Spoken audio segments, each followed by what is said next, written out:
Sebelum tonton videonya jangan lupa untuk tonton dahulu video sebelumnya, dan subscribe channel ini, semoga yang subscribe masuk surga, amin.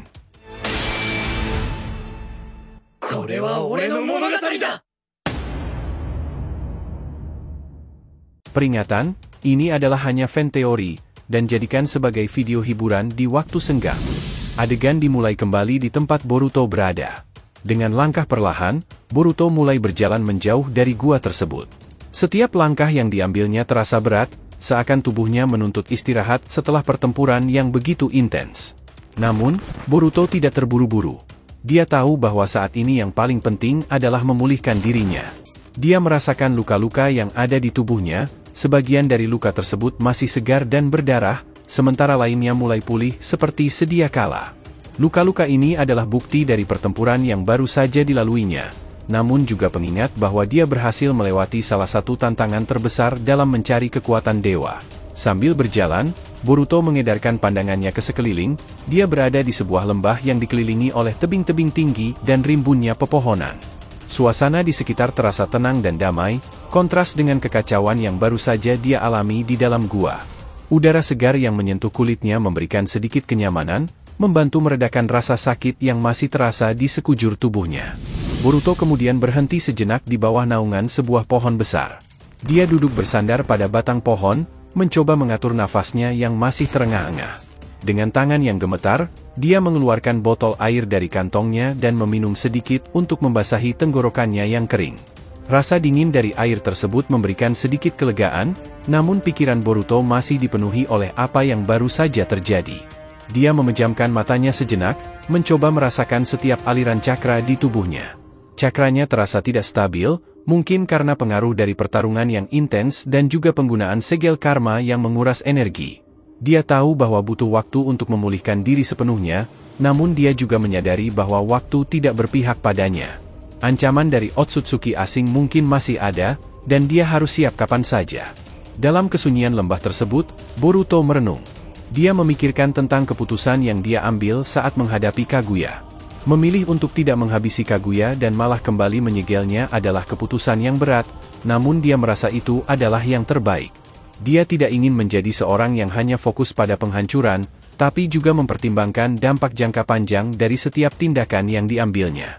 Apakah aku melakukan hal yang benar, pikirnya dalam hati, sambil mengingat kembali kata-kata Momoshiki yang memperingatkannya tentang resiko yang diambilnya. Namun, Boruto percaya pada instingnya. Dia percaya bahwa ada alasan kenapa dia merasa tidak perlu menghabisi Kaguya sepenuhnya. Ada sesuatu yang lebih besar di balik semua ini, sesuatu yang mungkin akan terungkap di masa depan. Boruto kemudian membuka matanya dan menatap langit yang biru. Dalam diam, dia merasa ada perubahan dalam dirinya. Bukan hanya kekuatan yang dia dapatkan dari pertarungan tersebut, tapi juga pemahaman yang lebih dalam tentang tanggung jawabnya sebagai shinobi dan juga sebagai penerus dari kekuatan Otsutsuki. Dia tahu bahwa perjalanan ini belum berakhir, dan mungkin akan ada lebih banyak lagi tantangan yang harus dia hadapi. Namun, untuk saat ini, Boruto memilih untuk beristirahat. Dia menarik napas dalam-dalam, merasakan udara segar masuk ke dalam paru-parunya, memberikan sedikit kelegaan pada tubuhnya yang lelah. Dia tahu bahwa istirahat ini hanya sementara, karena tugas besar masih menantinya di depan. Tapi, dia juga tahu bahwa dia tidak sendirian. Ada orang-orang yang peduli padanya, yang akan selalu mendukungnya, meskipun saat ini mereka mungkin tidak berada di sisinya. Setelah beristirahat, Boruto akhirnya bangkit berdiri. Meskipun tubuhnya masih terasa lelah, setiap otot yang sakit mengingatkannya pada perjuangan yang baru saja dilaluinya, tetapi semangatnya tetap berkobar. Ia menyadari bahwa perjalanan ini belum selesai, dan mungkin masih banyak bahaya yang menunggunya di depan. Namun, tekadnya semakin kuat, dan dia tidak akan mundur. Boruto memandang gua di belakangnya sekali lagi, gua yang telah menyimpan begitu banyak rahasia dan tantangan. Tempat itu kini sunyi, seakan menyembunyikan kekuatan besar yang baru saja ia hadapi. Gua itu tampak tak berbahaya dari luar, namun Boruto tahu betapa mengerikannya dunia yang tersembunyi di dalamnya. Sebuah tempat di mana dia berhadapan dengan Kaguya, salah satu ancaman terbesar yang pernah ada. Namun, gua itu juga menjadi saksi dari kekuatannya yang semakin berkembang. Boruto tahu bahwa meskipun pertarungan ini telah usai, masih ada banyak hal yang harus ia pelajari dan kuasai. Ia tahu, bahwa perjalanan untuk menjadi lebih kuat dan melindungi dunia masih panjang.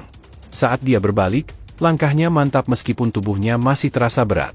Setiap langkah adalah sebuah pernyataan bahwa dia siap melanjutkan perjalanan ini, tidak peduli seberapa sulit atau berbahayanya. Pandangannya tertuju pada jalan di depannya, yang penuh dengan ketidakpastian namun juga penuh dengan harapan.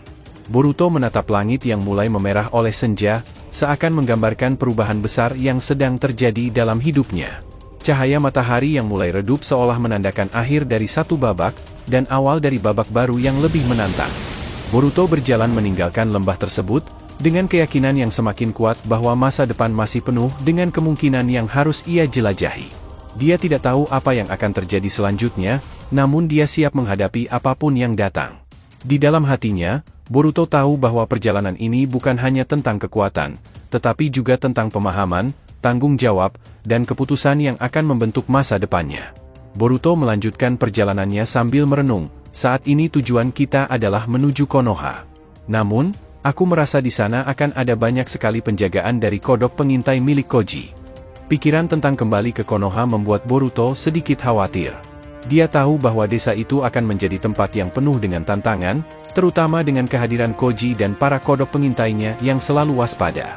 Setiap langkah yang dia ambil menuju desa itu mungkin akan diawasi dengan cermat, dan dia harus ekstra hati-hati agar tidak terjebak. Momoshiki, yang selalu ada dalam pikiran Boruto, menanggapinya dengan serius. Sebaiknya aku menyembunyikan cakramu hingga tak bersisa. Itu bisa membantu keberadaanmu sama sekali tak terdeteksi oleh kodok pengintai atau bahkan tim sensor. Aku akan membantumu dengan menggunakan energi Otsutsuki yang kumiliki. Momoshiki kemudian mulai memusatkan energinya, dan Boruto bisa merasakan kekuatan yang besar mengalir dalam tubuhnya. Energi Otsutsuki yang begitu kuat dan misterius mulai menyelimuti tubuh Boruto, seakan menyembunyikan semua tanda-tanda keberadaannya. Cakra Boruto perlahan-lahan menghilang, tenggelam di balik energi Otsutsuki yang begitu luar biasa. Rasanya aneh bagi Boruto, seperti tubuhnya menjadi kosong, namun di saat yang sama, dia tahu ini adalah langkah yang perlu diambil. Dengan cakranya yang tersembunyi, Boruto merasa seolah-olah dia menjadi bayangan yang bergerak tanpa jejak. Aku tidak pernah merasa seperti ini sebelumnya, pikirnya. Seolah-olah aku benar-benar tidak ada di dunia ini, seperti angin yang tak terlihat. Momoshiki, dengan kesadarannya yang menyatu dengan Boruto, tetap waspada. Dia tahu bahwa ini adalah momen penting. Boruto harus bisa mengelabui semua pengawasan di Konoha jika ingin melanjutkan misinya tanpa terdeteksi. Saat senja mulai berubah menjadi malam, Boruto mempercepat langkahnya. Dia tahu bahwa kegelapan malam akan menjadi sekutunya, membantunya menyelinap lebih mudah. Langit mulai dipenuhi bintang-bintang, dan bulan yang pucat memancarkan cahaya lembut, seolah-olah memandu Boruto menuju tujuannya. Di balik semua itu, Boruto merasa lebih siap dari sebelumnya. Dengan cakranya yang tersembunyi dan tekad yang bulat, dia yakin bisa mengatasi segala rintangan yang akan dihadapinya di Konoha, dalam misi mengungkap misteri Amado. Terima kasih telah menonton alur cerita teori Boruto to Blue Vortex kali ini. Semoga kalian menikmati setiap teori dan spekulasi yang kami sajikan, serta tetap antusias menantikan kelanjutan kisah seru ini. Jangan lupa untuk like, subscribe, dan share, semoga membuat kanal YouTube Boruto to Blue Vortex Fan Theory semakin berkembang. Jika sudah terima kasih, dan sampai bertemu di video alur cerita teori berikutnya.